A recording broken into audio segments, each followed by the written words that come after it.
Questions surrounding the death of a Penn State student who police say fell to his death. We're finding out just how long it took for bystanders to call for help. A Blair County police officer suspended after a hit-and-run accident. The reason why authorities say he drove away. And a Johnstown man arrested after a fight at IUP that leaves his fraternity brother dead. Straight ahead on 6 News, a landfill collapse in Elk County reportedly takes down people, trapping them in heavy equipment. He always loved to go upstairs after work and shoot pool, and then he would laugh because he beat me all the time. Plus, friends of the victims of a deadly accident in Bedford County talking of their memories of them. And some of us in store for heavy snow. How much and where coming up? This moved a substantial distance. I mean, we're talking a large amount of material moving almost in a fluid manner. Straight ahead, the latest on the search for a man who went missing while working at a local landfill. Tonight, a live report from Elk County with exclusive views from the recovery up above. Plus, the state police fire marshal officially rules the cause of a Blair County fire from earlier in the month. And if you're tired of the cold weather and the snow, there is a break on the way for the weekend. 6 News. Coverage you can count on. Starts now. It was difficult for them to know even where to start, but they worked at opening the hole as far as it goes in that area where they thought that was, and continued on until they actually made contact with the machine.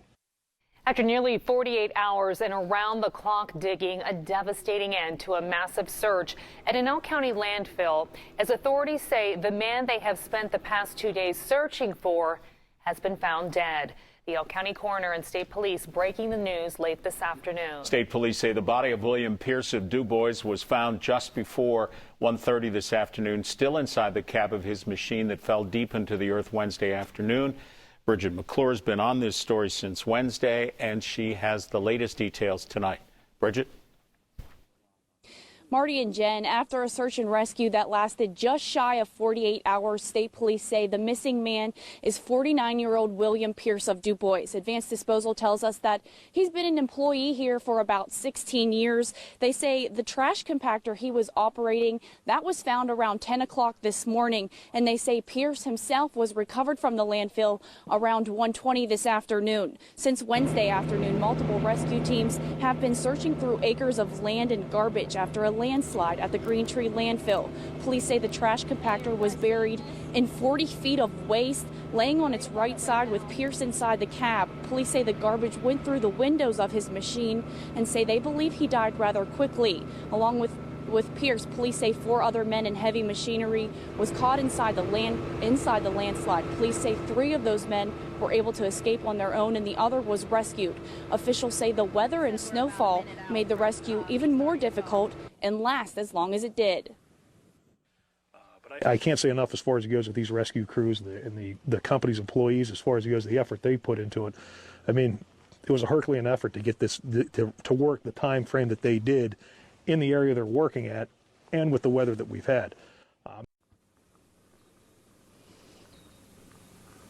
Advanced Disposal released a statement saying, "We are profoundly saddened to have lost such a valued member of our team. We have arranged for grief counselors to remain on site for as long as they're needed. Until now, our focus has been on the rescue operation. We will continue to work with authorities and regulatory agencies." Now, at this time, there's still no word on what actually caused the landslide or what the magnitude of the search and rescue was up there on the landfill. We are still working with Advanced Disposal to get you the answers to those questions. But right now, the last 3 days have just been a difficult time for this company and the entire community.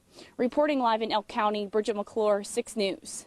It's been 1 year since fines were increased on alcohol-related offenses in State College, and after the break, we'll break down the impact. And then opponents have labeled it a Muslim ban, but what does the Trump administration's temporary immigration ban actually say? Coming up, a State College bus driver is now facing sexual assault charges. Our attempt to get in touch with the company who hired him. Plus, a Somerset County inmate could be facing more jail time after failing to return to the facility. And the death of a Penn State student now under criminal investigation. What police are looking for.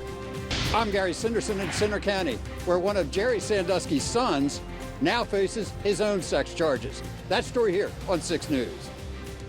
Plus, new details on a search warrant at a Penn State fraternity, what police say they found after a student fell down some basement steps to his death. And a local firefighter remembered after an accident trapped him deep beneath a landfill last week.